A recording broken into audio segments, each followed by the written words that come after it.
1985년 안양 체육대회 날 축축한 운동장 구석. 고아 소년 윤수는 민우의 조롱 속에 웅크리고 있었다. 고아 따위가 의사 터무니없어. 양철 도시락이 흙바닥에 내동댕이 쳐지고 하트 모양 고추장이 번졌다. 그 순간 원장님의 단호한 발소리가 울렸다. 누가 더 잘 되는지 두고 보자. 그리고 한 통의 편지가 도착했다. 키다리 아저씨라 불리는 후원자의 첫 메시지.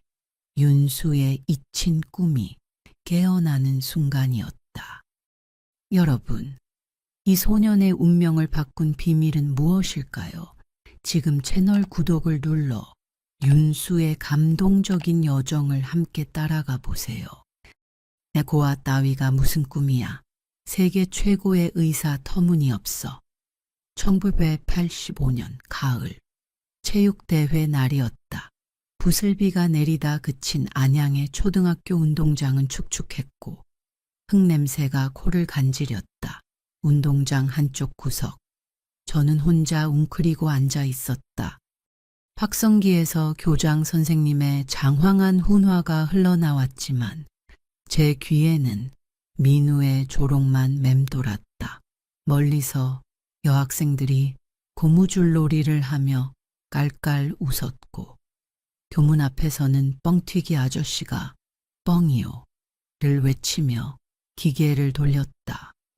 운동장 끝 천막 아래 어머니들이 삶은 계란과 주먹밥을 나눠주고 있었다. 낡은 운동화는 끈을 몇 번 묶어 간신히 형태를 유지했고 바지 무릎엔 누군가의 손때 묻은 기름 자국이 희미했다. 이 손에는 녹슨 양철 도시락이 들려 있었다. 뚜껑은 삐걱거렸고 손잡이는 차가웠다. 야, 고아원 쥐새끼 또 왔네. 민우의 말이 낡은 확성기 소리보다 크게 울렸다. 장대 높이 뛰기를 연습하던 부잣집 아이들이 저를 손가락질했다. 그중 민우는 반장이었다. 새 운동화의 상표 자국이 선명했고 반질반질한 머리는 햇빛에 빛났다. 옆구리엔 어머니가 싸준 도시락이 가방에 매달려 있었다. 어이, 윤수 내가 뭐랬어. 너도 의사 될 거라고. 민우가 친구들을 이끌고 다가왔다. 다들 어버이날에 카네이션 달 때 넌 누구한테 달아줄 거야, 쓰레기통. 아이들의 웃음소리가 교실 창문에서 흘러나오는 동요보다 더 크게 들렸다. 저는 고개를 숙이고 양철 도시락 뚜껑을 열었다. 식은 밥과 계란 후라이. 고아원에서 매일 주는 똑같은 반찬이었다. 계란 후라이 위엔 고추장이 하트 모양으로 얹혀 있었다. 원장님이 특별히 챙겨준 것이었다. 야, 얘 진짜 버려진 거 맞지? 완전 쓰레기통에서 주워온 꼴이야. 민우가 발로 도시락을 걷어찼다. 계란 후라이가 흙바닥에 떨어졌다. 노른자가 터지며 흙과 섞였다. 하트 모양 고추장이 흙에 번지는 모습을 보며 목이 뜨거워졌다. 네오 같은 건 세상에 필요 없어. 아무도 안 찾아. 그냥 쓰레기야. 주먹을 꽉 쥐었다. 손톱이 손바닥을 파고들었지만 가슴의 통증이 더 컸다. 이를 악물었지만 눈물이 고였다. 절대 울지 않겠다고 다짐했는데도 목이 메었다. 야, 울어고와 주제에 민우가 신나서 다시 도시락을 걷어찼다. 양철 도시락이 멀리 날아가 흙먼지를 일으켰다. 그 순간 참았던 분노가 터졌다. 벌떡 일어나 민우의 멱살을 잡으려는 찰나 단단한 발소리가 운동장을 울렸다. 뭐 하는 짓이야. 고아원 원장님이었다. 군인 출신인 원장님은 한쪽 다리를 절며 다가오셨다. 굵은 손등엔 깊은 주름이 파여 있었고 눈빛은 엄했지만 따뜻했다. 어른이 돼서 누가 더 잘 되는지 두고 보자. 이런 행동이 너희 인생의 얼굴이 된다. 원장님의 목소리는 작았지만 단호했다. 아이들은 흩어졌고 운동장엔 저와 원장님만 남았다. 멀리서 달리기 출발 신호가 들렸고 아이들의 함성이 바람에 실려왔다. 원장님은 떨어진 계란을 주워 휴지에 싸셨다. 그 거친 손에는 세월의 흔적이 새겨져 있었다. 꿈이 뭐라고 했지? 윤수야, 원장님이 물으셨다. 손수건으로 제 눈가를 닦아주시며 미소 지으셨다. 저는 목에 걸린 낡은 목걸이를 만지며 작게 답했다. 세계 최고의 의사여. 목소리는 바람에 묻힐 듯 작았지만 원장님은 고개를 끄덕이셨다. 좋다. 세상이 너를 버려도 너는 세상을 버리지 마라. 원장님은 주머니에서 하얀 봉투를 꺼내 보여주셨다. 봉투엔 깨끗한 만년필 글씨로 윤수라고 적혀 있었다. 우리 원에 좋은 소식이 있다. 열심히 사는 4명의 아이에게만 주어지는 기회야. 후원자가 생겼단다. 그 말을 듣는 순간 가슴이 따뜻해졌다. 운동장 끝에 낡은 파란 우체통이 눈에 들어왔다. 녹슨 그 우체통이 누군가의 편지를 내게 전해줄 수도 있겠다는 희망이 생겼다. 이제 너도 누군가에게 소중한 사람이야. 봉투를 받아들자 희미한 향수 냄새가 났다. 고급스러운 종이에 감촉이 낯설었다. 눈물이 고였다. 그날 쓰레기라 불리던 아이의 가슴에 희망이 싹 텄다. 멀리서 들리는 체육대회 음악, 뻥튀기 소리, 그리고 열심히 살면 기적이 온다는 플래카드가 눈에 들어왔다. 손에는 여전히 목걸이가 쥐어져 있었다. 어머니가 저를 버리기 전 남긴 유일한 물건이었다. 목걸이 뒷면엔 희미하게 LYS라는 이니셜이 새겨져 있었다. 그것이 내가 세상에 존재했다는 유일한 증거였다. 두고 보아. 난 반드시 세계 최고의 의사가 될 거야. 입술을 깨물며 속으로 다짐했다.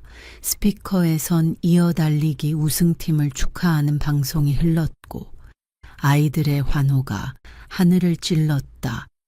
그날 버려진 아이는 처음으로 존재의 이유를 찾았다. 체육대회가 끝난 저녁, 고아원 마당은 귀뚜라미 소리로 가득했다. 낡은 지붕에선 이슬이 뚝뚝 떨어졌고 연탄 더미에선 검은 가루가 바람에 날렸다. 고아원은 연탄 난로의 희미한 불빛과 따뜻한 온기로 채워졌다. 다른 아이들은 잠들었지만 저는 원장님이 준 봉투를 품고 밤을 지새웠다. 봉투는 달빛 아래 보물처럼 빛났다. 다음 날 아침 원장실로 불려갔다. 방 안엔 오래된 책상, 삐걱이는 의자, 그리고 노란 전구가 희미하게 빛났다. 벽시계는 8시 10분을 가리켰다. 이건 너에게 온 첫 편지란다. 원장님은 붉은 잉크 묻은 손으로 크림색 봉투를 건넸다. 봉투 뒷면엔 수원시 8달구라는 주소가 적혀 있었다. 수원, 교과서에서만 보던 곳, 그곳에서 누군가가 저를 생각했다는 게 믿기지 않았다. 창밖으로 아침 조회 종소리가 울렸고 아이들이 줄 서는 소리가 들렸다. 떨리는 손으로 봉투를 열었다. 은은한 향수 냄새가 났다. 편지지는 고급스러웠고 검은 만년필 글씨는 정성스러웠다. 필체는 단정했고 꾹꾹 눌러 쓴 힘이 느껴졌다. 윤수에게 너의 이야기를 들었다. 세계 최고의 의사가 되고 싶다고. 멋진 꿈이구나. 나도 한때 그런 꿈을 꿨지. 너는 세상에서 가장 소중한 아이야. 앤 지금 네 주변이 초라하다고 네 가치가 떨어지는 건 아니야. 넌 반드시 위대한 의사가 될 거야. 내가 어떻게 아냐고. 너를 처음 봤을 때 알았단다. 네오에겐 특별한 무언가가 있어. 이제 내가 뒤에서 조용히 지켜볼게. 키다리 아저씨라고 불러줘. 편지를 읽고 또 읽었다. 한 글자, 한 글자가 가슴에 새겨졌다. 네오를 처음 봤을 때라는 문장이 이상했다. 저를 만난 적이 있다는 걸까? 창밖을 바라보았다.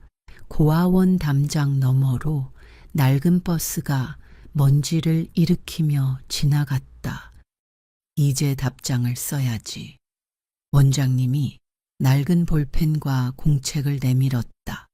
볼펜은 잉크가 희미했고 끝이 뭉툭했다. 책상 앞에 앉아 무엇을 쓸지 고민했다. 창밖으론 고무줄놀이 하는 아이들의 웃음소리, 세숫대야에 물 받는 소리, 식당의 칼질 소리가 들렸다. 키다리 아저씨께 저는 윤수입니다. 편지 정말 감사해요. 아저씨가 저를 본 적이 있다고 하셨는데 언제 만난 거죠? 저는 정말 의사가 될 거예요. 아픈 사람들을 돕고 싶어요. 원장님 다리가 불편하신데 언젠가 고쳐드리고 싶어요. 아저씨는 어떤 분이신가요? 얼굴을 뵙고 싶어요. 답장 기다릴게요. 서툰 글씨로 정성껏 썼다. 원장님이 맞춤법을 살짝 고쳐주셨다. 답장을 마친 후 원장님이 저를 고아원 입구로 데려가셨다. 거기엔 페인트 벗겨진 파란 우체통이 있었다. 녹슨 철판은 세월의 상처 같았다. 여기에 넣으면 아저씨에게 갈 거란다. 원장님의 말에 조심스럽게 봉투를 넣었다. 철컥 소리와 함께 제 마음도 들어간 듯 했다. 그 순간 우체통은 세상에서 가장 아름다운 물건이었다. 원장님, 키다리 아저씨는 어떤 분이에요? 궁금증을 참지 못하고 물었다. 원장님은 먼 산을 바라보며 미소 지으셨다. 인생은 네가 생각하는 것보다 복잡하단다. 윤수야. 그 말의 의미를 당시엔 이해하지 못했다. 원장님은 절뚝이며 돌아가셨고 저는 우체통 앞에 한참 서 있었다. 우체통 표면이 따뜻하게 느껴졌다. 그날 밤 고아원 이불 속에서 목걸이를 만졌다. 뒷면에 LYS 이니셜이 궁금해졌다. 어머니가 준 것이라 믿었던 이 목걸이의 비밀이 무엇일까? 달빛이 창문으로 들어와 방을 밝혔다. 옆자리 아이들의 숨소리, 멀리 밤기차 소리가 들렸다. 그날부터 매달 편지가 왔다. 키다리 아저씨의 편지는 늘 따뜻했고 용기를 주었다. 가끔 작은 선물도 왔다. 새 연필, 얇은 책, 때론 과자도. 과자를 나눠 먹을 때면 잠시 인기 있는 아이가 되었다. 편지가 오는 날은 고아원에서 가장 행복한 날이었다. 창가에 앉아 편지를 읽으며 햇살이 키다리 아저씨의 미소 같다고 상상했다. 하지만 편지를 읽을 때마다 묘한 느낌이 들었다. 마치 오래전부터 아는 사람의 목소리 같았다.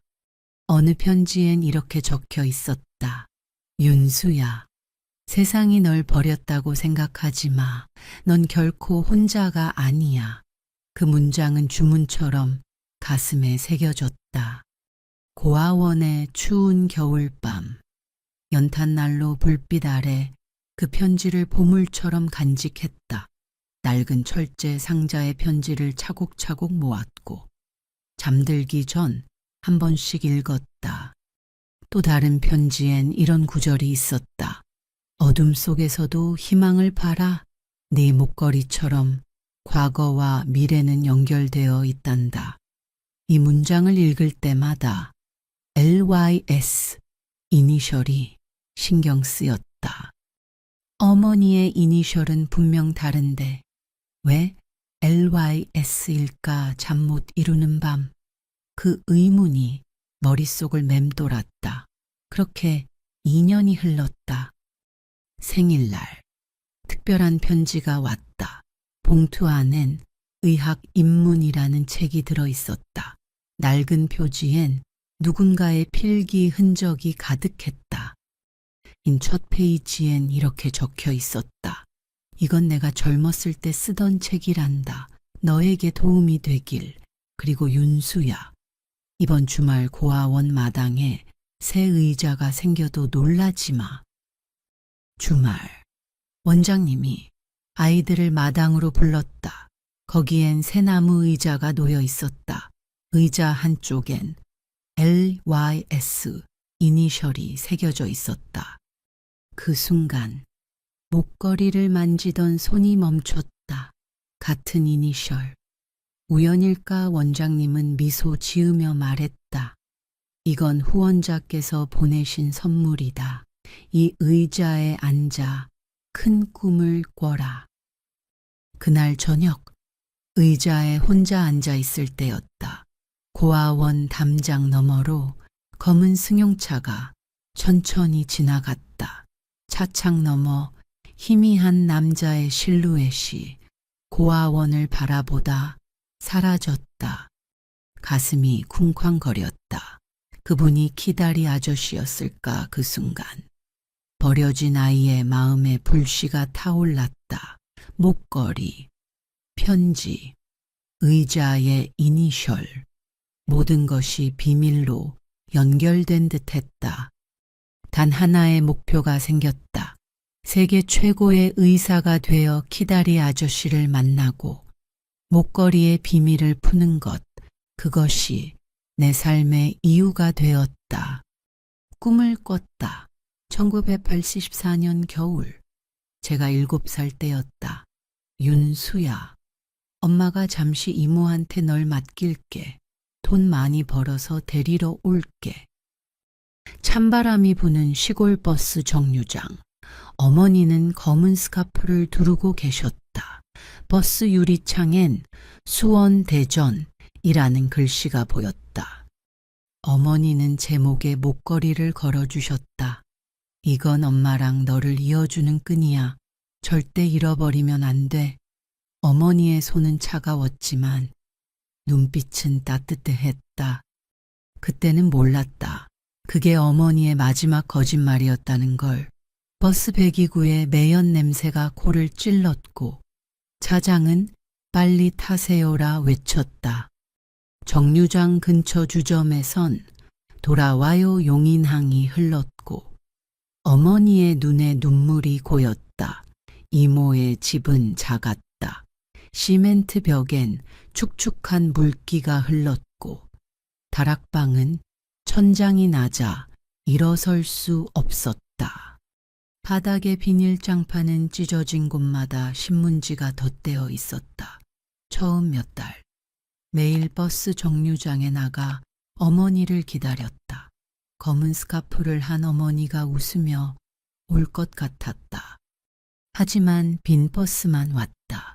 정류장 근처 구멍가게 아저씨는 저를 볼 때마다 아직 기다리니 라며 사탕을 주었다. 또 바보같이 기다리고 있어. 안 올 거야. 그 여자는. 이모는 늘 신경질적이었다. 밤마다 막걸리를 마셨다. 엄마 언제 와요? 물을 때마다 이모는 한숨을 쉬었다. 어느 날 이모의 손에서 막걸리병이 깨졌다. 이모의 인내심도 유리 조각처럼 산산이 부서졌다. 고운 돈 웃기지 마. 내 엄마가 좋은 남자 만나 유럽 갔다더라. 외제차 탄대. 이모는 술에 취해 중얼거렸다. 퍼즐처럼 조각난 이야기가 머릿속에 쌓였다. 어느 날 이모가 막걸리병을 벽에 던지며 소리쳤다. 그 양반 재산도 다 가져가고 애만 버리고 뭐가 좋다고 따라갔대. 그 뒤 말을 삼켰다. 조각난 이야기들만 주워 들으며 2년이 지났다. 눈이 녹은 1987년 봄, 이모는 낡은 신문을 보며 말했다. 이제 너도 갈 때가 됐다. 신문엔 올림픽 소식과 벚꽃 축제 광고가 실려 있었다. 무슨 말씀이세요? 내 엄마는 우리한테 죽었어. 너도 가야 해. 그날 오후 이모는 저를 낡은 승합차 뒷자리에 태웠다. 창밖으로 벚꽃이 흩날렸다. 아름다운 봄날. 하지만 내 마음은 무거웠다. 이모는 담배를 피우며 말없이 운전했다. 차가 도착한 곳은 회색 벽돌 3층 건물이었다. 햇빛 고아원. 간판이 바람에 삐걱였다. 건물은 낮은 담장으로 둘러싸여 있었고 입구엔 녹슨 철문이 있었다. 문 옆엔 파란 우체통이 있었다. 그때는 그 우체통이 내 인생을 바꿀 줄 몰랐다. 잠깐 기다려. 서류 쓰고 올게. 이모는 건물 안으로 들어갔다. 저는 뒷좌석에서 목걸이를 만지며 기다렸다. 15분, 30분, 2시간. 이모는 돌아오지 않았다. 갑자기 차가 흔들렸다. 낯선 남자가 운전석에 앉았다. 야, 내려 이 차 가져가야 해. 저기요, 제 이모고 뭐고 최 씨가 차 팔았어. 내려.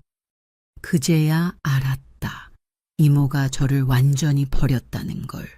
허겁지겁 내렸다. 남자는 흙먼지를 남기고 사라졌다. 비가 내리기 시작했다. 햇빛 고아원 철문 앞. 손엔 작은 보퉁이와 목걸이뿐이었다. 우체통에 빗방울이 뚝뚝 떨어졌고 멀리 천둥 소리가 울렸다. 문이 열리고 원장님이 나오셨다. 아이고, 여기 누가 있네. 들어오렴. 다 젖겠다. 절뚝이는 원장님은 우산을 펼쳐 저를 비로부터 지켜주셨다. 우산 아래로 들어가는 순간 눈물이 터졌다. 원장님 품에서 어린아이처럼 울었다. 그날부터 고아원 생활이 시작되었다. 엄마도 이모도 누구도 저를 찾지 않았다. 처음 며칠은 말을 하지 않았다. 아이들이 떠들어도 구석에서 창밖만 바라봤다. 원장님은 머리를 쓰다듬으며 강요하지 않으셨다. 밤마다 울었다. 목걸이를 쥐고 낡은 천장을 보며 잠들었다. 공동 침실에 삐걱이는 철제 침대, 곰팡이 냄새 나는 담요, 아이들의 코 고는 소리, 이곳이 내 집이 되었다. 엄마가 정말 죽었는지, 유럽에 갔는지, 모든 게 혼란스러웠다. TV에서 유럽 풍경을 볼 때면 엄마가 저기 있을까 상상했다. 한 달 후 청소를 돕다. 원장님 서랍에서 입소 서류를 봤다. 보호자 없음. 이모 최영희. 연락 두절. 모친 행방불명. 부친 불명. 마지막에 작은 메모가 있었다. 입소 당일 고급 승용차. 목격됨. 관찰 필요. 무슨 뜻인지 몰랐지만 그날 밤 꿈을 꿨다. 검은 차에서 내리는 모자 쓴 남자가 저를 바라보는 꿈이었다. 깨고 나서도 그 눈빛이 선명했다. 오래전부터 아는 눈빛 같았다. 다음 날 원장님께 물었다. 원장님, 제 엄마 정말 안 올까요? 원장님은 한숨을 쉬셨다. 윤수야, 세상엔 말하기 어려운 진실이 있단다. 때론 모르는 게 덜 아플 때도 있어. 그 후 더 묻지 않았다. 목걸이를 쥐고 언젠가 진실을 알겠다고 다짐했다. 원장님의 배려로 학교에 다시 다녔고 조금씩 말도 하기 시작했다. 시간이 지나며 어머니의 얼굴은 희미해졌지만 그날의 기억은 선명했다. 차가운 정류장, 검은 스카프, 그리고 마지막 약속. 돈 많이 벌어서 데리러 올게. 12년이 지나도 아무도 저를 찾지 않았다. 모두가 저를 버린 세상에서 유일한 빛은 민우의 괴롭힘을 막아준 원장님과 키다리 아저씨의 편지였다.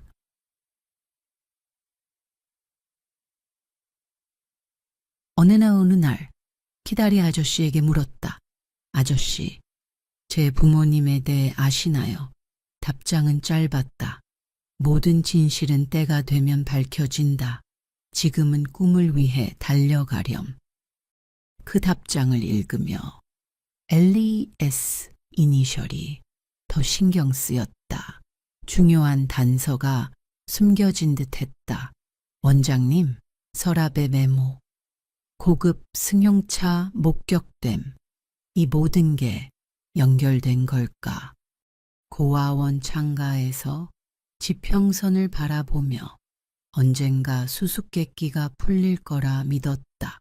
그 믿음이 저를 지탱했다. 고등학교 3학년.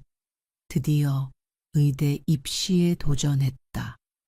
윤수야, 합격할 거야. 원장님은 자신 있게 말씀하셨지만 결과는 예상대로였다. 지방 고아원에서 독학한 실력으론 서울 의대 문턱을 넘기 힘들었다. 삐걱이는 의자에 앉아 수능 성적표를 봤던 날, 손이 떨렸다. 합격자 명단에 내 이름은 없었다. 고아원 옥상에서 하늘을 보며 한참 울었다.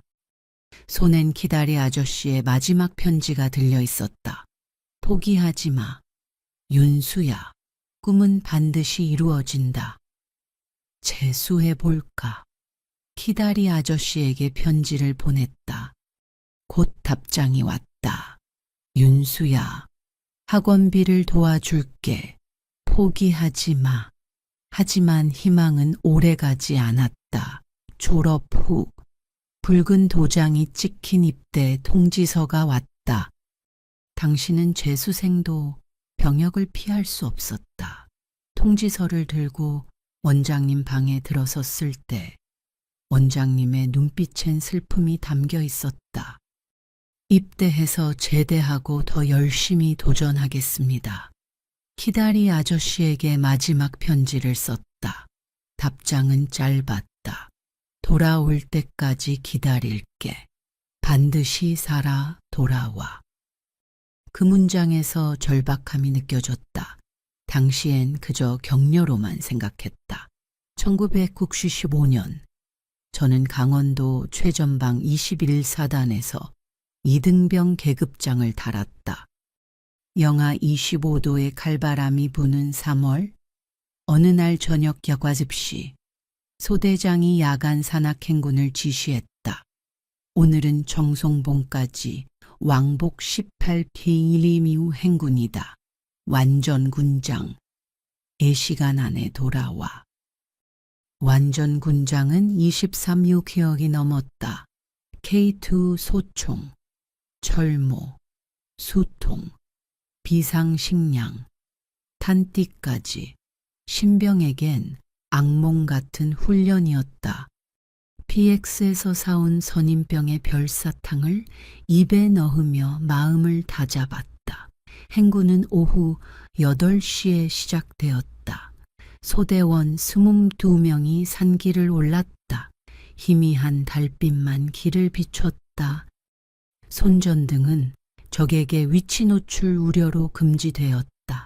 군화가 눈을 밟는 뿌둑 소리만 정적을 깼다. 처음 1시간은 버텼다. 선임병의 고함도 익숙해졌다. 하지만 산중턱에서 눈보라가 몰아쳤다. 짙은 안개와 폭설이 앞을 가렸다. 앞사람 놓치지 마. 선임병의 외침이 희미하게 들렸다. 앞사람의 배낭을 필사적으로 잡고 걸었다. 하지만 가파른 오르막에서 발이 미끄러졌다. 무거운 군장의 중심을 잃고 몇 미터 굴러 떨어졌다. 기다려요. 여기 있어요. 소리쳤지만 바람소리에 묻혔다. 소대원은 멀어졌고 저는 산속에 홀로 남았다. 허리춤의 목걸이를 만졌다. 그 목걸이가 내 존재를 증명하는 유일한 물건 같았다. 눈은 거세게 내렸고 기온은 급격히 떨어졌다. 얼굴은 감각이 없었다. 저천증 전조 증상이 나타났다. 손가락으로 볼을 문질렀지만 느낌이 없었다. 이러다 정말 죽겠구나. 공포가 밀려왔다.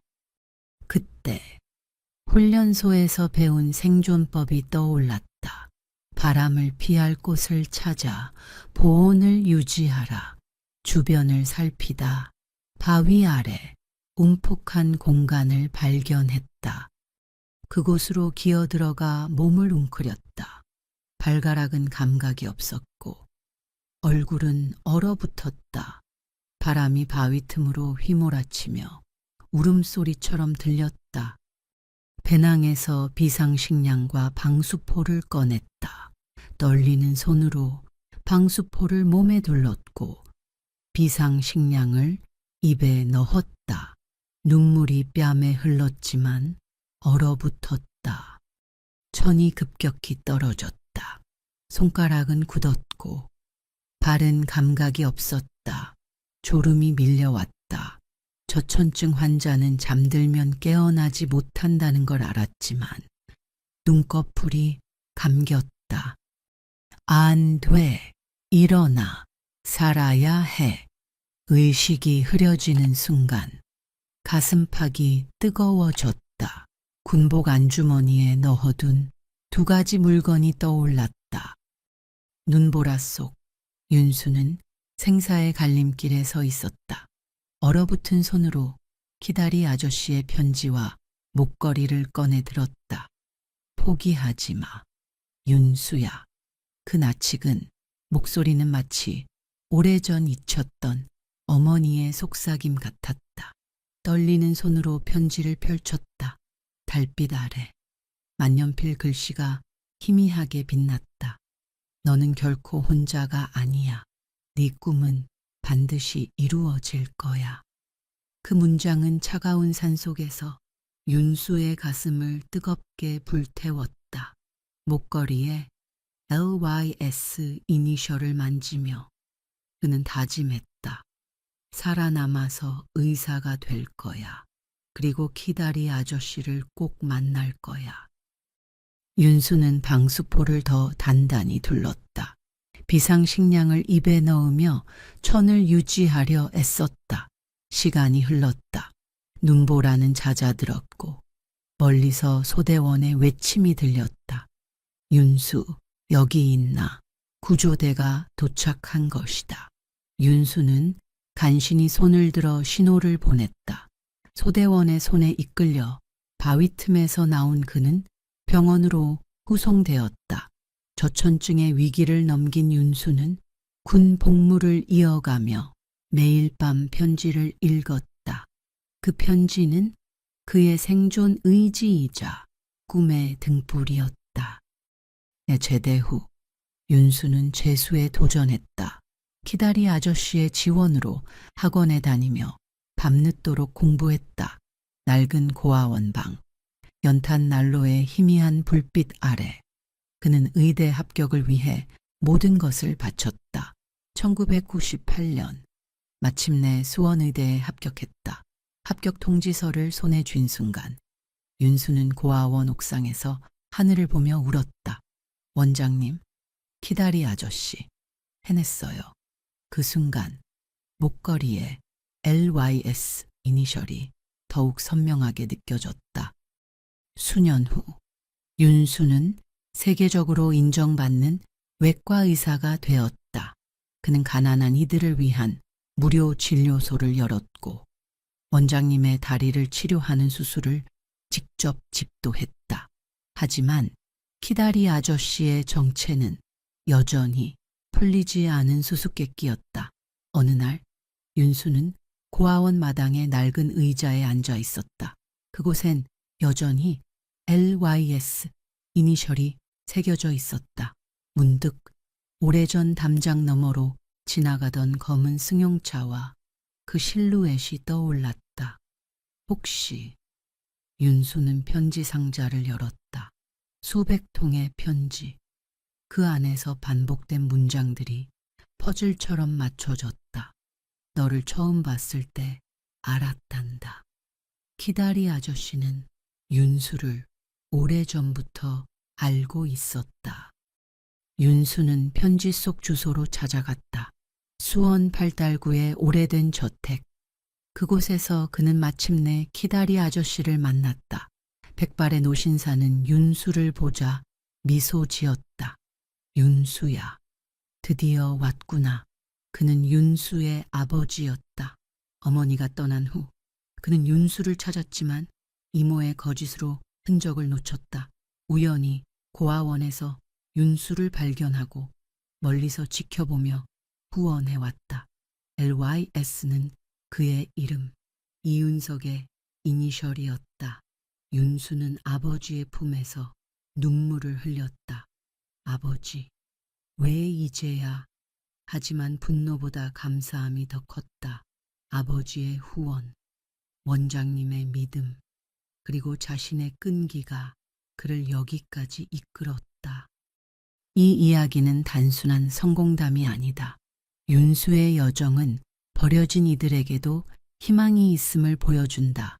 그는 세상의 조롱과 차가운 눈보라를 뚫고 꿈을 이루었다. 원장님의 단호한 한마디, 키다리 아저씨의 편지, 그리고 목걸이의 작은 이니셜은 모두 그의 삶을 지탱한 불씨였다. 우리는 윤수에게서 무엇을 배울 수 있을까? 세상이 우리를 버려도 단 한 사람의 믿음과 자신의 의지가 기적을 만든다는 것. 그리고 과거의 상처는 우리를 정의하지 않으며 오히려 그것을 딛고 일어설 때 진정한 가치가 드러난다는 것. 윤수의 목걸이는 단순한 유물이 아니었다. 그것은 사랑, 희망, 그리고 끊임없는 도전의 상징이었다. 여러분, 이 이야기에서 가장 기억에 남는 순간은 무엇인가요? 윤수의 끈질긴 노력, 원장님의 따뜻한 격려, 아니면 키다리 아저씨의 숨겨진 사랑 댓글로 여러분의 감상을 나눠주세요. 이 이야기가 마음에 들었다면 좋아요 버튼을 눌러주시고 친구들과 공유해 주세요. 그리고 채널 구독으로 더 많은 감동적인 이야기를 함께 만나보세요. 여러분의 응원이 저희에게 큰 힘이 됩니다. 진심으로 감사드립니다.